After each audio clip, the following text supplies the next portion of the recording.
Hello students, this is the 8th lecture of trigonometric function. In this lecture we see inverse trigonometric function. Last lecture we see examples on exercise 3.2. Now first we see inverse trigonometric function. as आपण पहिल्यांदा बघूया inverse केव्हा inverse exist होतो.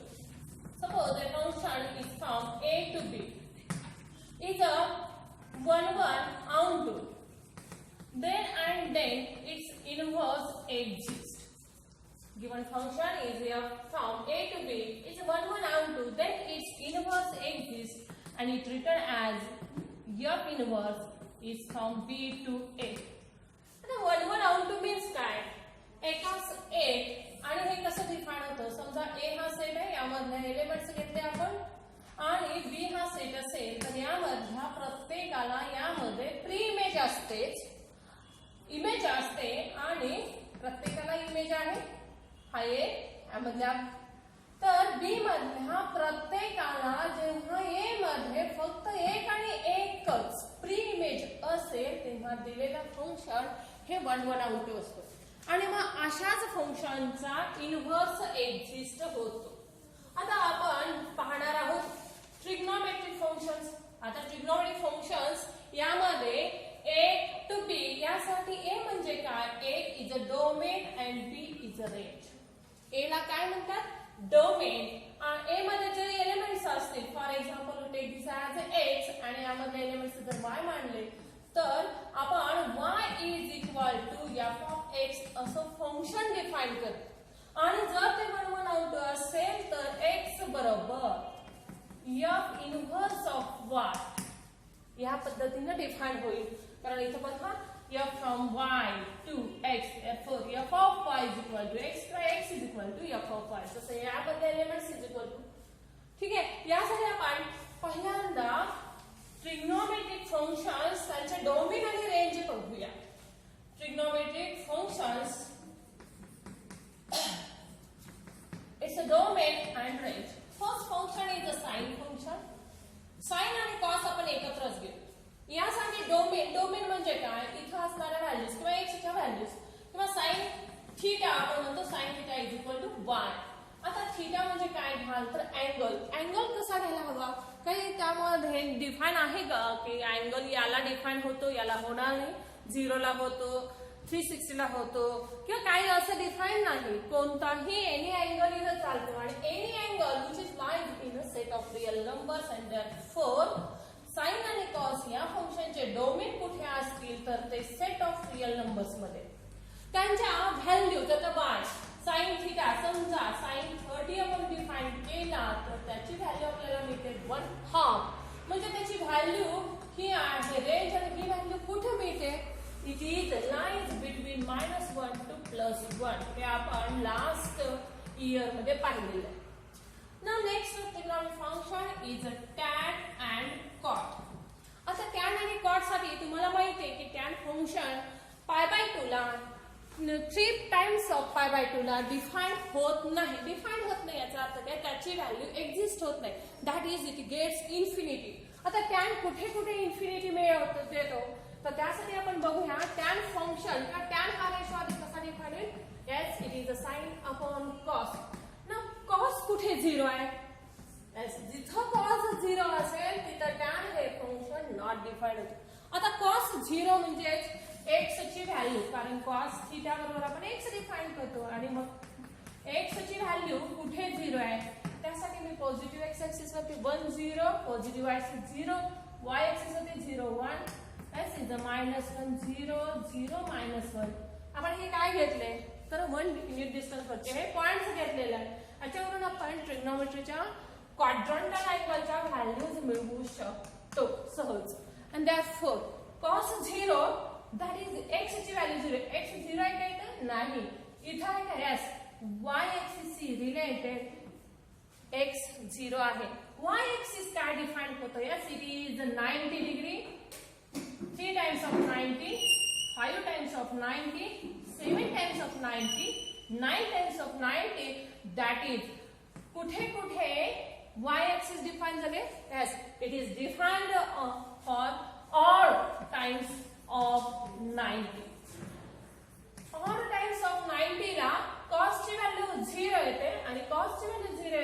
म्हणून tan not defined येतो.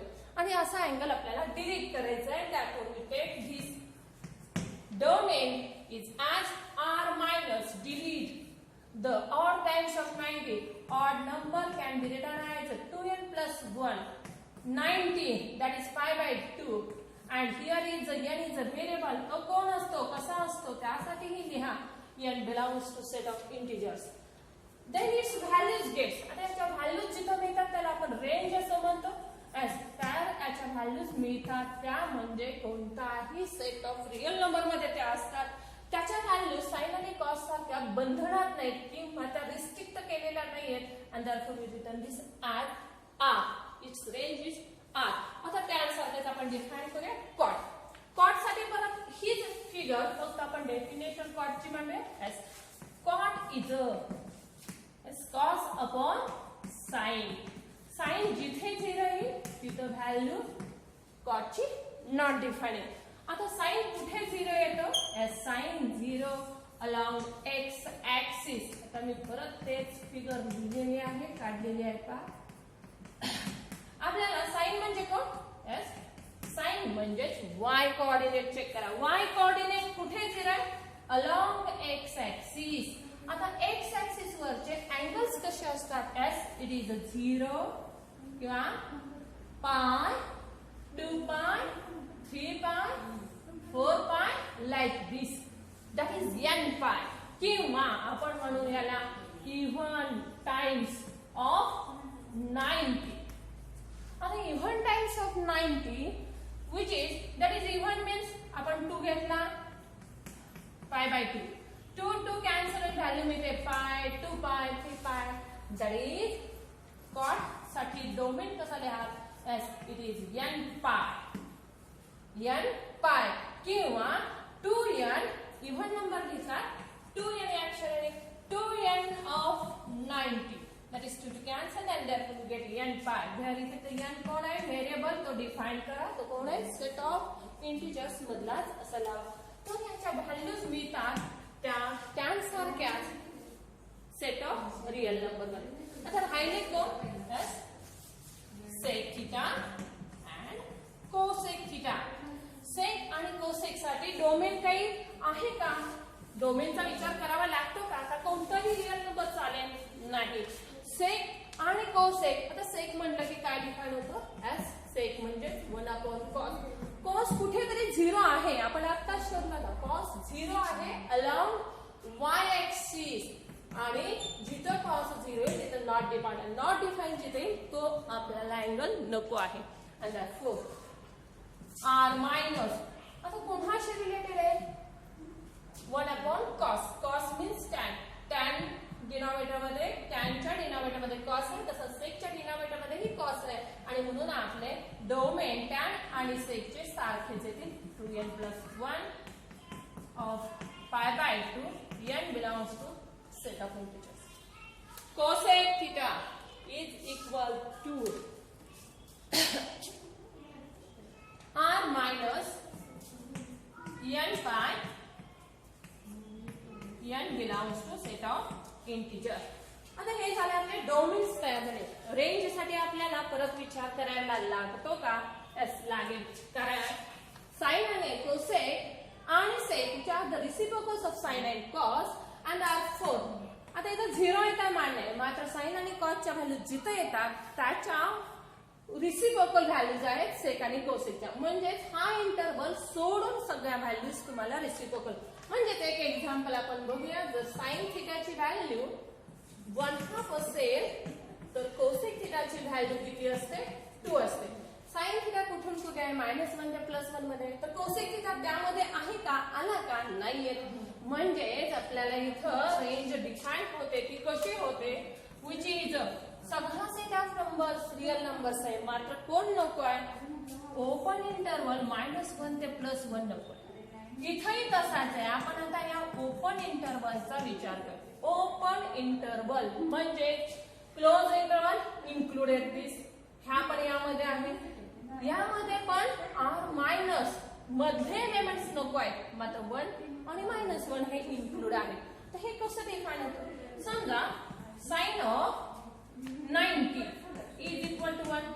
मग cosec of 90 काय ते रिसिप्रोकल घ्या 1 चा S it is 1 and therefore -1 आणि +1 या व्हॅल्यूज आहेत ह्या जशा यामध्ये आहेत तसं यामध्येही आहेत आणि therefore we can decide r minus open interval -1 to +1. या प्रकारे आपण काय बघितलं तर फंक्शन्स त्यांचे डोमेन्स आणि त्यांचे रेंज हे आपण कशासाठी शिकायला लागलो तर हे आपल्याला शिकायचं इन्व्हर्स शोधण्यासाठी. मग आता दिलेल्या तुमच्या या डेफिनेशन वरून डोमेन आणि रेंजच्या व्हॅल्यूज तुम्हाला कळाले. यावरून सांगता येईल का की दिलेलं sine cos tan cot sec cosec ही फंक्शन्स इन्व्हर्टिबल आहेत का नाही. सहज लक्षात येईल की जी फंक्शन्स आहेत ही कशी आहेत पिरियडिक दॅट इज डोमेन मधल्या ज्या काही व्हॅल्यूज तुम्हाला मिळतात हा एकाच एक मिळत नाही अनेकास एकच व्हॅल्यू असू शकते आणि मग काय होईल दिलेली ट्रिग्नोमेट्रिक फंक्शन्स ही इन्व्हर्टिबल नाही 1 1 आउट टू नाही. आणि मग कोणतंच ट्रिग्नोमेट्रिक फंक्शनचे इन्व्हर्स मिळत नाही. आपण कोणत्या डोमेन आणि रेंज याच्याशी रिलेटेड विचार केला तर कोणतंही ट्रिग्नोमेट्रिक फंक्शन याला इन्व्हर्स नाही. मग आपल्याला इन्व्हर्स तर शोधायचंच आहे. त्यासाठी आपण हा जो डोमेन आहे तो काय करू शकतो हा डोमेन आपण रिस्ट्रिक्ट करू शकतो. पहा in this some intervals काही ठराविक इंटरवल मध्ये their domains on which they are 1 1 आणि onto आहे आणि ते आपण पाहणार आहोत. त्याचे डोमेन्स रिस्ट्रिक्ट करूयात लिमिटेड घेऊयात की जेणेकरून दिलेलं फंक्शन हे इन्व्हर्टिबल असेल. इन्व्हर्स साइन फंक्शन आपण पहिल्यांदा बघूया. यामध्ये आपण पहिल्यांदा ग्राफ काढूया. आता साइन फंक्शनचा ग्राफ मी पहिल्यांदाच काढून ठेवलेला आहे. अलॉंग एक्स ऍक्सिस आपण डिफाइन केलं तुम्हाला साइन ऑफ बघा आपण काय म्हणतोय sine function a to b a मधल्या व्हॅल्यूज x आणि b मधल्या व्हॅल्यूज आपण y घेतलेले आहेत. एक्स ऍक्सिस वरती आपण अँगल्स घेतलेले आहेत बरोबर आणि y ऍक्सिस वरती आपण त्याच्या व्हॅल्यूज घेतलेले आहेत. तर साइन फंक्शनचा ग्राफ तुम्ही पाठीमागच्या वर्षी बघितला नसेल तरी मी पुन्हा एकदा सांगते. आपण अँगल्स कसे घेतलेले आहेत एक्स ऍक्सिस वरती 1 युनिट इज इक्वल टू π/2 इतकं डिस्टन्स घेतलेलं आहे. म्हणजेच पहिला पॉइंट π/2 पाय 3π/2 2π त्यानंतर येईल 5π/2 3π आणि इकडे -π/2 -π 3π/2 -2π. आता आपल्याला व्हॅल्यूज कोणकोणत्या माहिती आहेत तर साइन 0 बरोबर 0 म्हणजे हा एक पॉइंट आपला मिळाला. Sine 90 is 1 sine 180 again 0 sine 270 is -1 and sine 2π म्हणजे एक्स ऍक्सिस वरती जेव्हा तुम्ही या तेव्हा तो 0 असतो.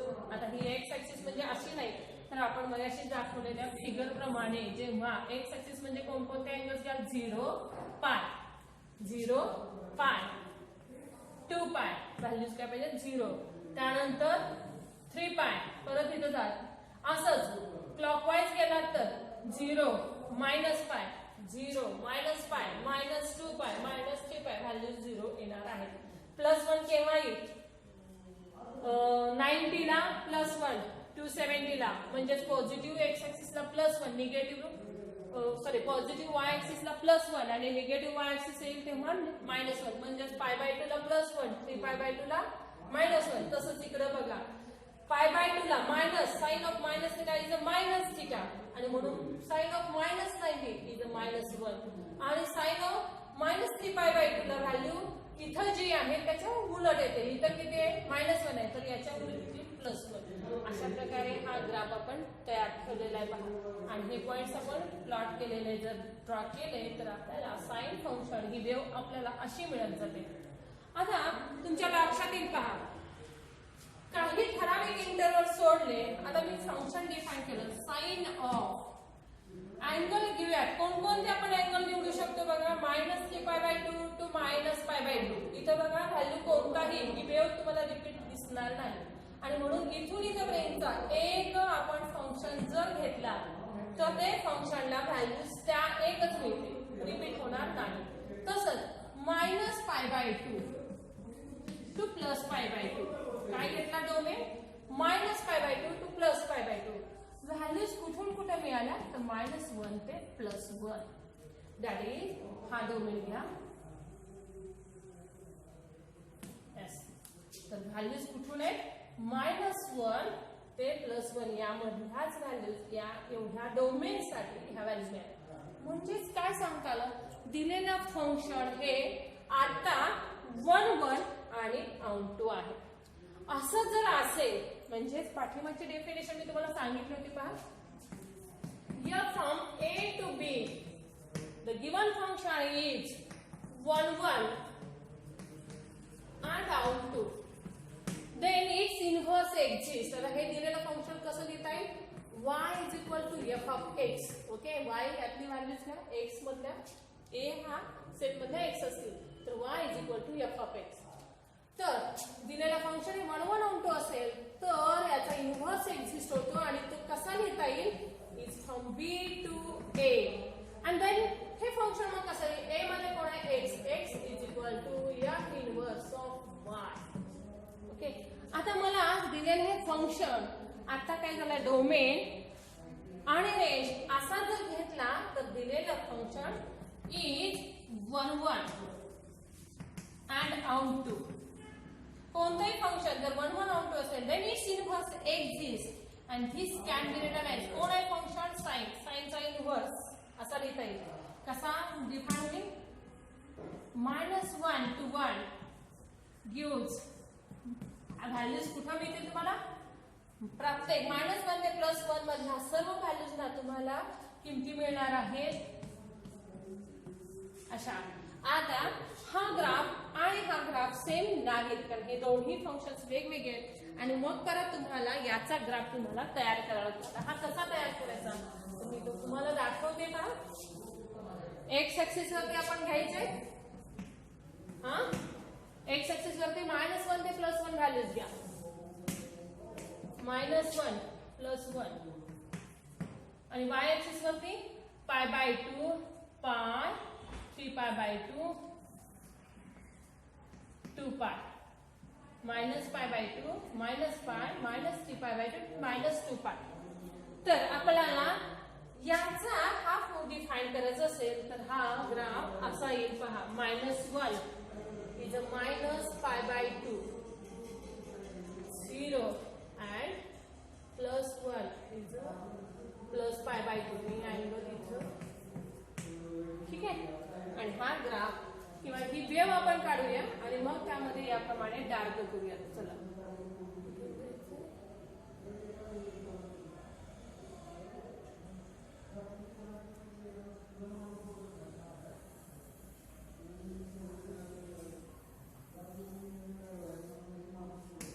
ओके आणि मग आपला हा आहे इन्व्हर्स ट्रिग्नोमेट्रिक फंक्शनचा graph that is the sine inverse of -1 to +1 takes -π/2 to +π/2 is the graph of inverse trigonometric function. आता यामध्येच आपण परत डिफाइन करूया. हा जो काय डोमेन तुम्ही घेतलेला हा साइन फंक्शन साठी -π/2 to +π/2 it passes through origin किंवा ओरिजिन से तो रिलेटेड आहे आणि म्हणून अशा डोमेनला म्हणायचं आहे principal domain. Principal domain of the sine function. आणि यावरून एक नोट आपल्याला सांगता येतं पहा दॅट इज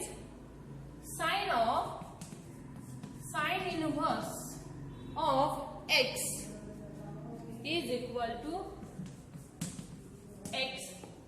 आता हे काय आहे sine inverse of x is equal to x and x belongs to -π/2 to x belongs to -1 to +1 and sin inverse of sin y is equal to y where y belongs to -π/2 to +π/2. काय काय बघितलं बघा inverse sine function मध्ये graph आपण बघितलाय sign फंक्शनचा. हा केव्हा 1 1 onto असतो जर तुम्ही डोमेन रिस्ट्रिक्ट केला थांबवला कुठेतरी अशा टाइपचे डोमेन जर तुम्ही घेत गेला तर हे दिलेलं फंक्शन हे इन्व्हर्टिबल असू शकतो. त्यापैकी आपण डोमेन ओरिजिनशी रिलेटेड जर घेतला तर त्याला प्रिन्सिपल डोमेन म्हणतात आणि मग तुम्ही त्याचा इन्व्हर्स डिफाइन करू शकता. साइन इन्व्हर्स हा इकडे लिहायचा, हा इकडे लिहायचा, त्यानंतरच तेच फंक्शन हे इन्व्हर्टिबल असू शकते किंवा इन्व्हर्स लिहितात आणि याचा ग्राफ आपण इथं दाखवलेला आहे आणि काही सम नोट्स पण दिलेले आहेत. Sine of sine inverse of x is equal to x, x belongs to -1 to +1 आणि साइन इन्व्हर्स बघा sine of theta is equal to काय येते व्हॅल्यू आणि ही व्हॅल्यू कुठे असते आपली नेहमी -1 to +1 मध्ये असते. आता आपण साइन इन्व्हर्स जेव्हा डिफाइन केला तेव्हा तो कुठे असतात त्याच्या किमती साइन इन्व्हर्स ह्याच्या व्हॅल्यूज आहेत -1 to +π/2 आणि याला म्हणायचं आहे प्रिन्सिपल डोमेन. असेच आपण इतर दोन किंवा इतर ट्रिग्नोमेट्रिक फंक्शनचे डोमेन्स डिफाइन करणार आहोत. Now next we see inverse cosine function. आता कोसाइन फंक्शनचा ग्राफ कसा आहे तर इथं मी दाखवलेलं आहे बघा. कॉस फंक्शन कसं आहे कॉस 0 1 कॉस 90 0 कॉस 180 -1 या प्रकारे आपण ग्राफ ही वेव्ह तयार केलेली आहे. कॉस ना साइन या सर्व फंक्शन्स ही पिरियडिक आहेत आणि त्यामुळे त्यांच्या ग्राफ हे या पद्धतीने येते. आता या फंक्शन मध्ये परत आपल्याला हे जे फंक्शन आहे हे फंक्शन मी असं मानलं कॉस angle घेतला 0 to 2π then its value lies between -1 to +1 and then it is 1 onto. हे फंक्शन 1 onto केव्हा आहे जर तो डोमेन 0 to π घेतला किंवा कोणताही घेऊ शकता 0 to π हा घेतला तरी चालेल. याशिवाय तुम्ही हा डोमेन घेऊ शकता π to 2π किंवा इकडे सुद्धा -π to -π to 0 किंवा -2π to -π या पद्धतीने जेव्हा तुम्ही डोमेन्स घ्याल तेव्हा दिलेलं फंक्शन हे 1 onto असेल आणि मग या फंक्शनचा इन्व्हर्स एक्झिस्ट होतो आणि तो कसा लिहितात is a cos inverse of -1 to 1 0 to π. आता याचा ग्राफ कसा असेल तर हा ग्राफ तुम्ही उलटा करा म्हणजेच कसा असेल तर मी इथं थोडक्यात दाखवते तुम्हाला. हा ग्राफ एक्स ऍक्सिस वरती तुम्ही -1 to +1 घ्या आणि इकडे तुम्ही हे घेतले तर हा ग्राफ तुमचा येणार आहे पहा असा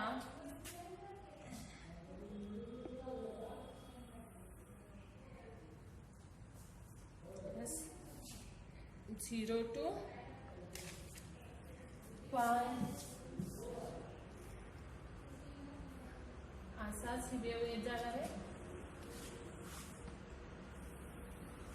आणि यापैकी y is equal to cos inverses हा जो ग्राफ असेल तो इथं मी डिफाइन केलाय पहा y is equal to cos inverse x is a inverse cosine graph.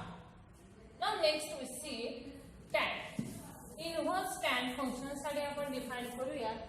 यासाठी आपण घेऊयात बघा graph y is equal to किंवा tan फंक्शन मी डिफाइन केलंय. tan फंक्शन साठी इन्व्हर्स tan फंक्शन यासाठी आपण सिंपल ग्राफ बघितला तर बघा इथं x ऍक्सिस हा y ऍक्सिस घ्या.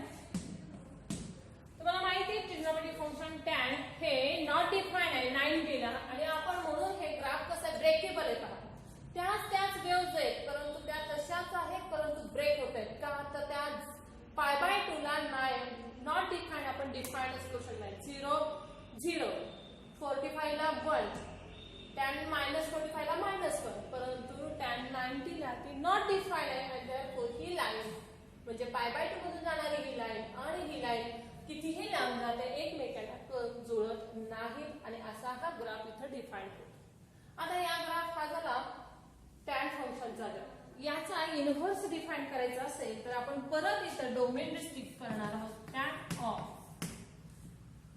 ओपन इंटरवल घ्यायचं आहे -π/2 to π/2 and its values lies between क्या आहे r set of real numbers and therefore हेच फंक्शन हे दिलेलं फंक्शन हे 1 onto आहे. आता हे 1 onto आहे पहा आणि इट्स इनव्हर्स एक्झिस्ट आणि तो कसा लिहिता येईल tan inverse of R gets open interval -π/2 to +π/2 आणि याचा ग्राफ कसा असेल तर हाच ग्राफ मगाशी दाखवल्याप्रमाणे उलट असेल.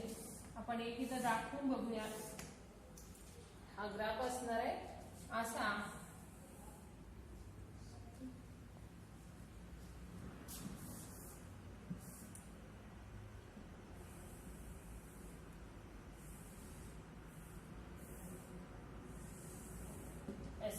is a tan inverse x. आता यामधून जो नोट आपल्याला लिहिता येतील बघा. tan inverse of x is equal to x and tan inverse of tan y is equal to y. Okay, thank you. तर आपण काय बघितलं इनव्हर्स चे ग्राफ्स बघितले. या ग्राफ आणि ग्राफ्स म्हणून आपल्या काय लक्षात येईल तर त्यासाठी आपण परत एकदा टेबल तयार करूया. यामध्ये डोमेन आणि रेंज कशी डिफाइन होते. Sine inverse of -1 to +1 it gives values -π/2 to +π/2. That is, domain is -1 to +1 and its principal values lies between -π/2 to +π/2. Similarly, cos inverse is -1 to +1 domain and its range is 0 to π. For tan inverse function कसं define होईल. It is -∞ to +∞ किंवा set of real numbers घ्या and its domain is open interval -π/2 to +π/2. आता हे domain हे जे काही range आहेत किंवा प्रिन्सिपल व्हॅल्यूज आहेत त्याला आपण म्हटलेले आहे principal value branch. Now cot inverse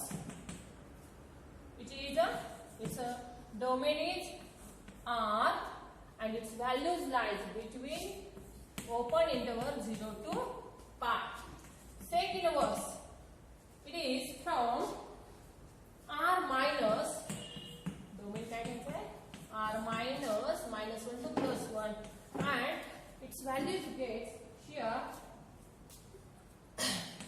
0 to π minus π/2. हा जर डोमेन घेतला तर दिलेलं फंक्शन हे इन्व्हर्टिबल असतं आणि आपण त्याच्यावरून त्याचे रेंज आणि डोमेन्स लिहितो. R minus -1 to +1 gives the values -π/2 to +π/2. We delete the angle 0. In such a way, we see here inverse trigonometric functions, its graphs and principal value branch. यावरून आपल्याला या चॅप्टरच्या किंवा इन्व्हर्स करून तुम्हाला जेईई साठीचे बरेचसे प्रश्न विचारले जाऊ शकतात. त्यासाठी तुम्ही त्यांच्या ग्राफचा डोमेन आणि रेंजचा अगदी विस्तारित अभ्यास करा की जेणेकरून त्यावरचे प्रश्न सोडवताना तुम्हाला कोणतीही अडचण येणार नाही. थँक्यू.